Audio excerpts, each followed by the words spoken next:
La CNPS et son portail e.cnps.ci vous offrent RTI Money.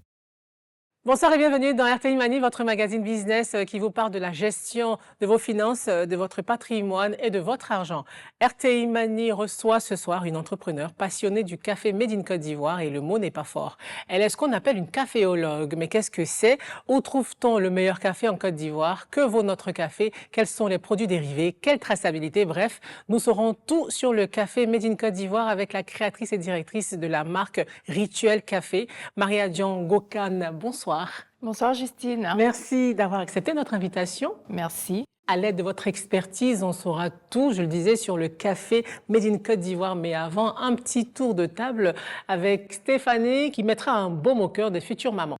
Oui, Justine, être future maman est une aventure extraordinaire, mais elle peut être aussi source de nombreuses questions et d'inquiétudes. Alors ce soir, je vous propose des bons plans pour vous accompagner et vous aider à vivre plus sereinement votre grossesse.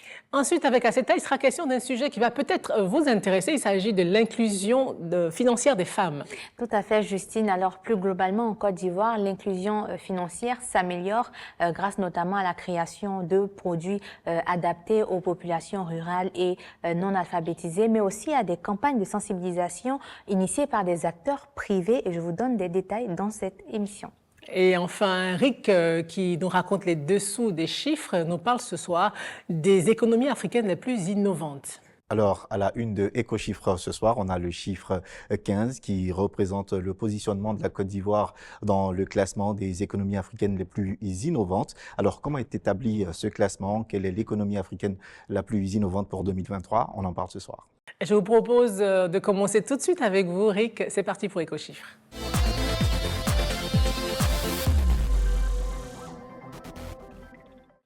On parle des économies africaines les plus innovantes avec vous, Rick. Alors Justine, il faut savoir que ce classement est tiré du Global Innovation Index 2023 qui est élaboré par l'Organisation mondiale de la propriété intellectuelle. C'est un rapport qui permet d'évaluer les performances des écosystèmes d'innovation dans 132 pays dans le monde en se basant justement sur 80 indicateurs, des indicateurs qui sont regroupés en 7 piliers que sont les institutions, le capital humain et la recherche, les infrastructures, le perfectionnement des marchés, le perfectionnement des entreprises, les résultats en matière de connaissances et de technologie et les produits de la créativité. Alors, quels sont les pays aux économies les plus innovantes? Alors, selon ce classement, l'île Maurice conserve son statut d'économie africaine la plus innovante grâce à ses bonnes performances dans les piliers des institutions et le perfectionnement des marchés.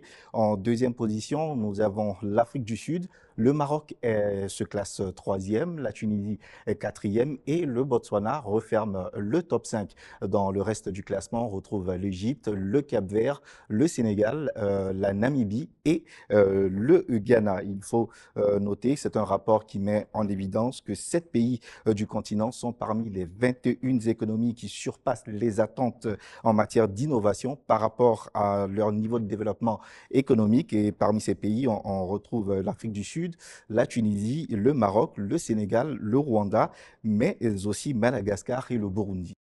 Et la Côte d'Ivoire dans tout ça? Alors, comme en 2022, la Côte d'Ivoire a maintenu son rang de 15e au niveau continental. Et lorsque nous ramenons cela dans la zone UEMOA, la Côte d'Ivoire se classe deuxième derrière le Sénégal, mais devant des pays comme le Togo, le Bénin, le Burkina Faso, le Mali et le Niger. Le rapport souligne également que la Côte d'Ivoire affiche de belles performances dans le domaine des institutions et entreprises, dans le domaine également du créatif, dans le domaine des réalisations et des infrastructures, pour ne citer et que cela. Et pour terminer, Justine, la Suisse reste l'économie au niveau mondial la plus innovante pour la 13e année consécutive devant la Suède, les États-Unis, le Royaume-Uni, Singapour, la Finlande, les Pays-Bas, l'Allemagne, le Danemark et la Corée du Sud.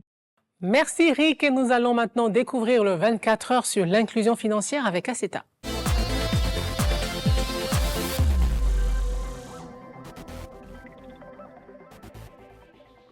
Alors, Aceta RTI Money est aussi dédié à l'inclusion financière et vous avez décidé de nous en parler ce soir. Tout à fait, Justine. C'est une initiative de Sabrina Fozzo à la tête d'une agence de marketing financier. Elle cible principalement les femmes qui, selon le dernier rapport de l'Agence pour la promotion de l'inclusion financière, ont un taux d'inclusion de 37% contre 64% pour les hommes. Elles évoluent souvent dans l'informel et n'ont pas toujours accès aux services financiers classiques. Il s'agit de formation, de partage d'expérience ou encore d'initiation à l'utilisation de produits financiers comme l'épargne ou encore l'acquisition d'un prêt. Alors, comment sont conçus ces programmes de formation? Comment sont sélectionnés les participantes? Quel impact sur les bénéficiaires et comment sont financés ces différents programmes de formation? On regarde.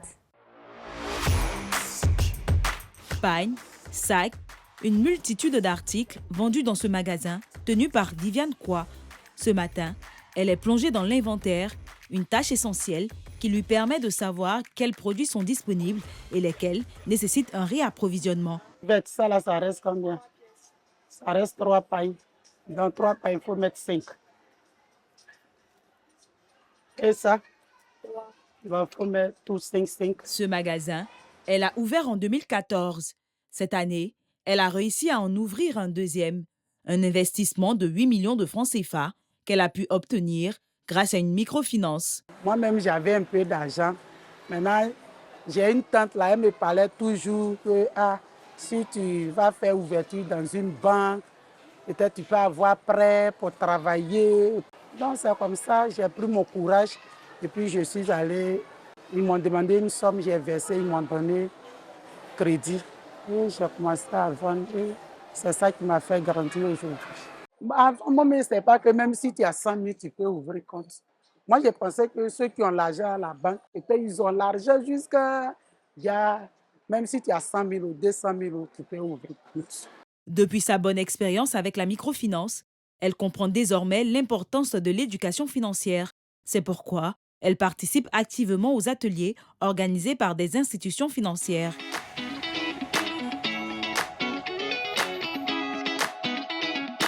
Quelques heures plus tard, nous retrouvons Viviane dans l'un de ses ateliers sur l'éducation financière.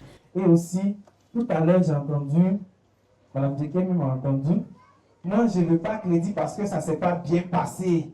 Voilà. Donc, on va vous former aussi sur la gestion des dettes. Aujourd'hui, elle partage son expérience avec une cinquantaine de femmes commerçantes. On te donne le crédit. C'est ce que les parents disent. Il faut savoir gérer. C'est parce qu'on t'a donné le crédit, tu as vu, c'est beaucoup. Tu vas donner à ton cousin, tu vas donner à...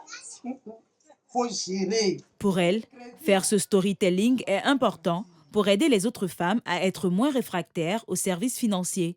Garder l'argent à la maison, ce n'est pas une bonne chose. Il faut épargner pour avoir le crédit pour travailler. Il y a plus de 5 femmes qui m'ont approché, qui m'ont laissé leur numéro même. Elles m'ont dit comment j'ai fait le premier pas pour avoir le crédit. Et comment j'ai géré. Et puis aujourd'hui, je suis venue témoigner. Je les ai expliqué. L'initiatrice de cet atelier, c'est elle, Sabrina Fozzo.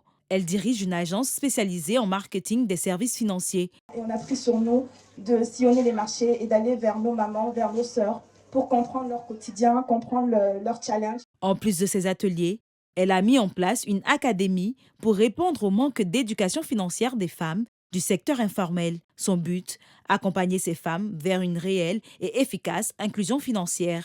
Lors de nos activités, on a fait des études de marché auprès de ces femmes-là que vous voyez.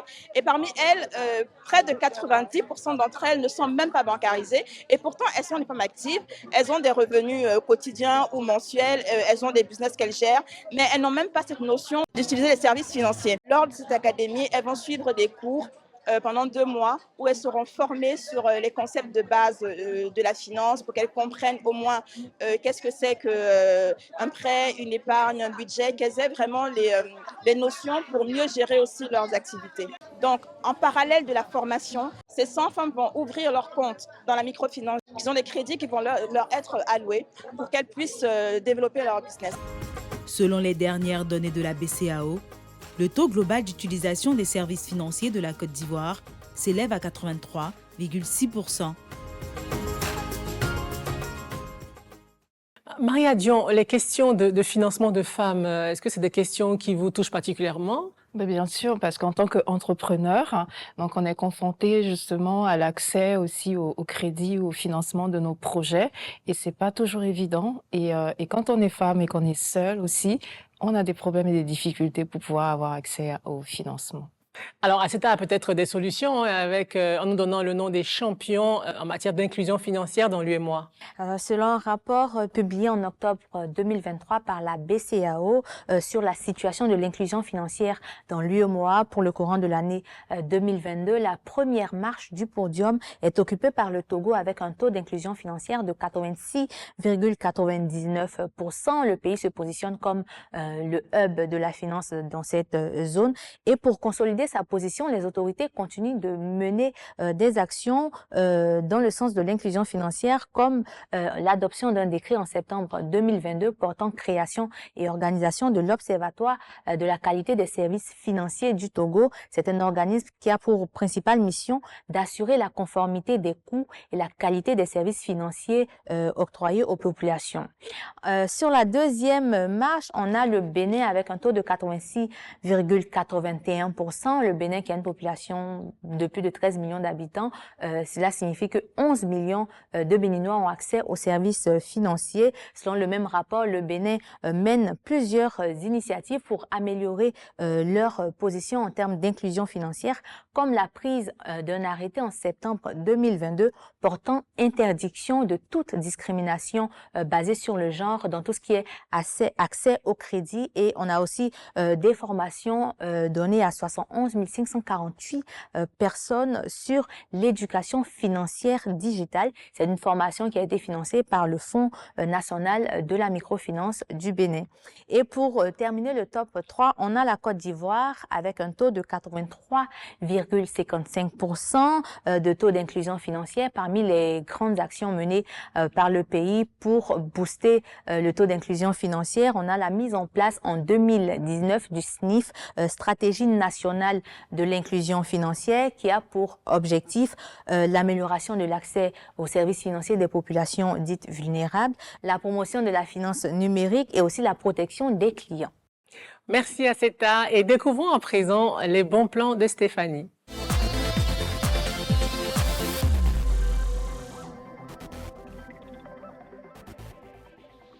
Stéphanie, vous nous présentez ce soir des bons plans pour les futures mamans. Exactement, et nous allons aller tout de suite avec cette application qui vous accompagne tout au long de votre grossesse. Donc c'est une application qui est téléchargeable gratuitement et elle vous propose deux offres. La première offre, les bénéficiaires disposent d'un suivi tout au long de la grossesse allant jusqu'à 3 mois après l'accouchement. Les futures mamans peuvent discuter avec des sages-femmes, leur poser toutes sortes de questions. L'application leur propose également des séances collectives de préparation à l'accouchement animées par les sages-femmes.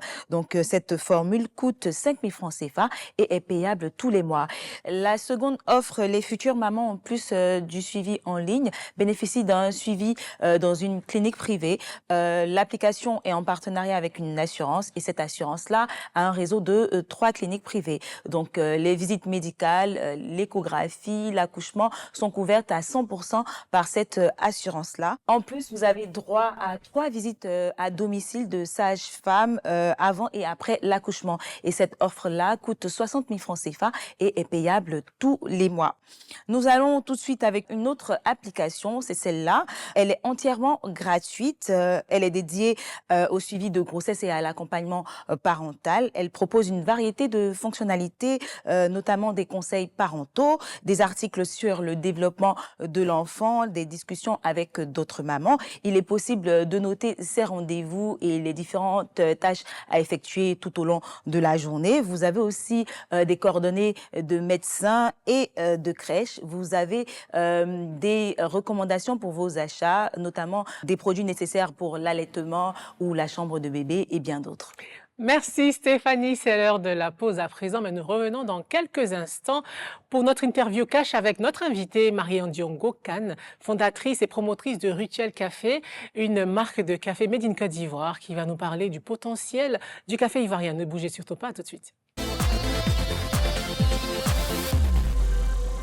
Avant, ce n'était que pour les salariés, maintenant. Hé, ami, c'est ton bébé CNPS qui a grandi comme ça?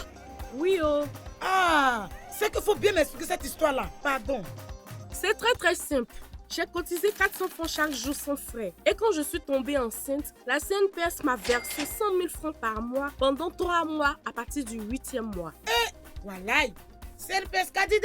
Travailleurs indépendants, vous aussi, vous pouvez cotiser sans frais via Orange Money, MTN Momo ou Wave. La CNPS, maintenant, c'est pour tout le monde.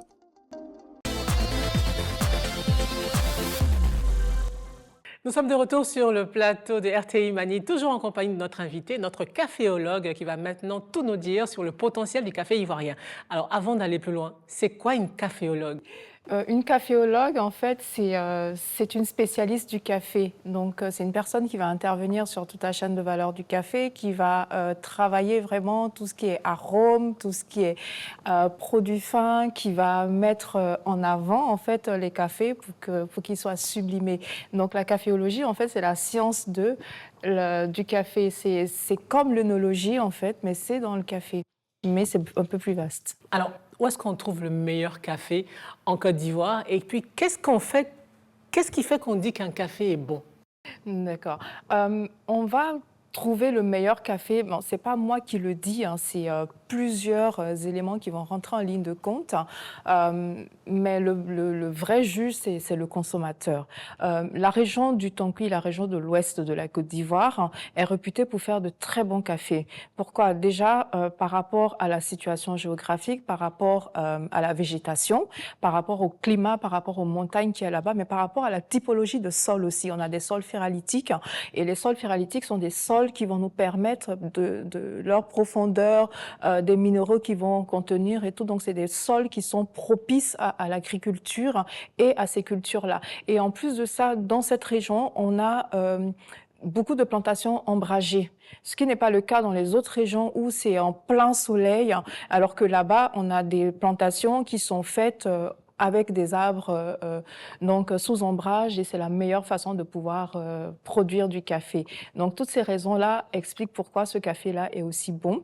Et dernièrement, vous savez que le café des montagnes en fait a eu une IGP, et c'est la première matière première de Côte d'Ivoire qui a obtenu une IGP. Une IGP, c'est une indication géographique protégée. C'est pour protéger un peu le café qui va être produit dans cette région-là. Donc quand on fait une IGP, c'est que le produit est très bon, c'est que on veut donner une valeur à ce produit-là, et c'est parce qu'on a observé certains critères pour pouvoir donner cette valeur à ces produits.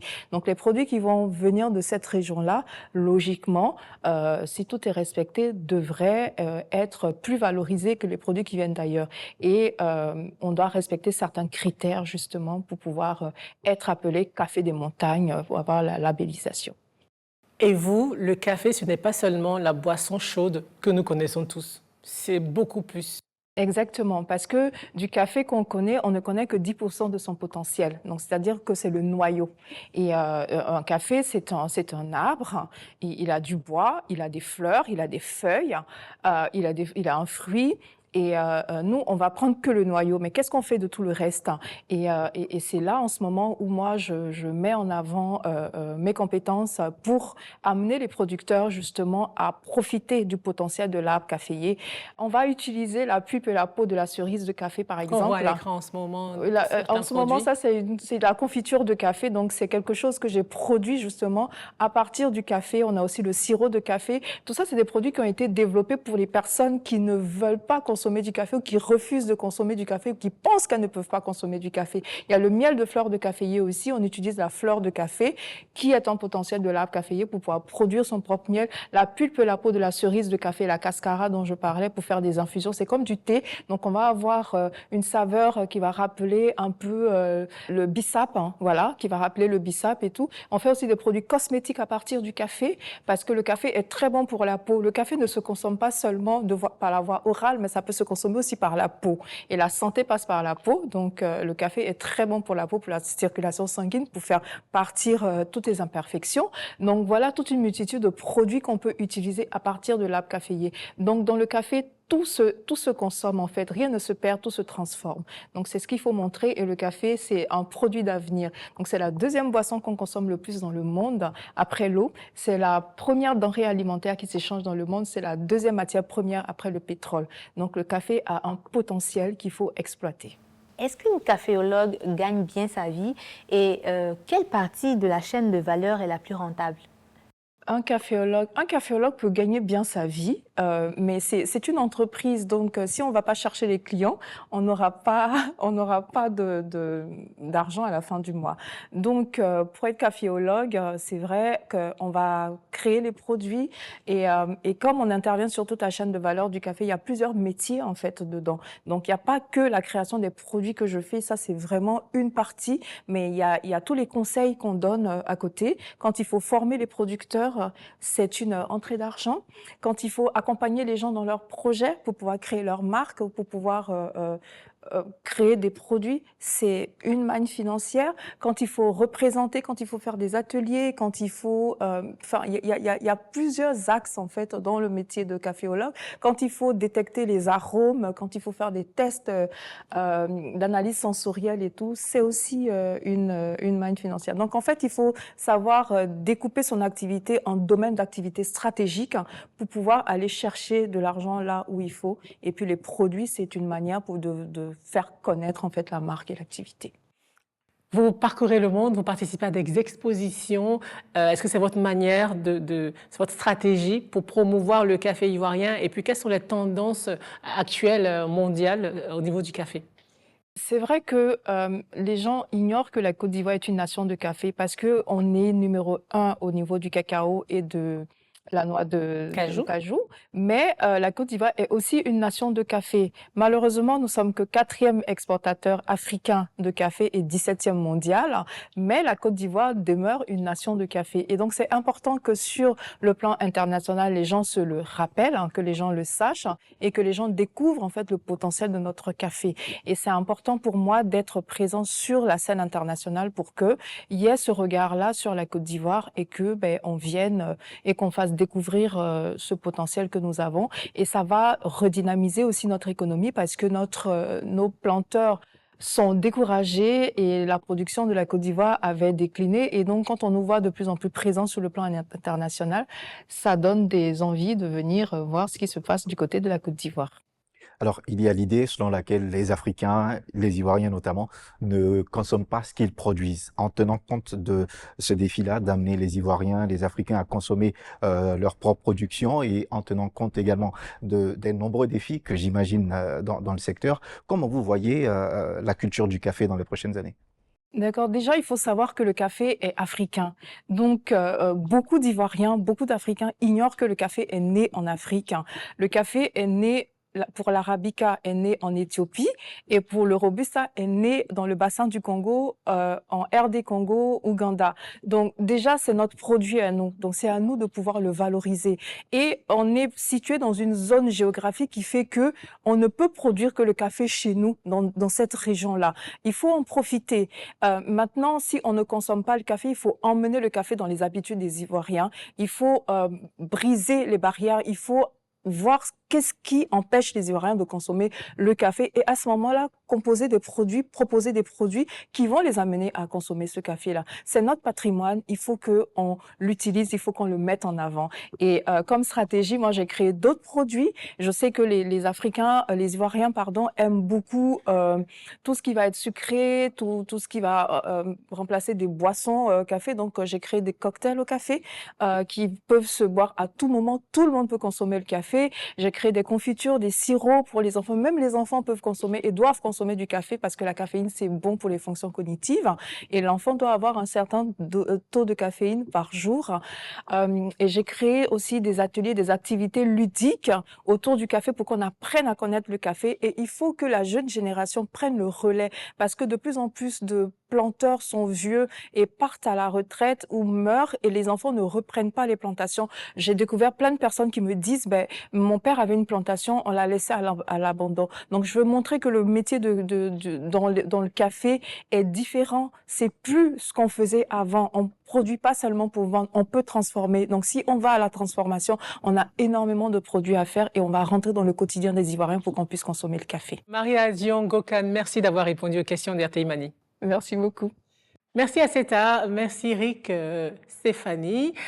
Et c'est sur ces belles notes d'espoir pour notre café que nous refermons ce numéro de RTI Mani. Merci de nous avoir suivis. À mercredi prochain, même heure, même chaîne, pour un nouvel épisode de votre magazine sur l'argent. Bonsoir. La CNPS et son portail e.cnps.ci vous a offert RTI Money.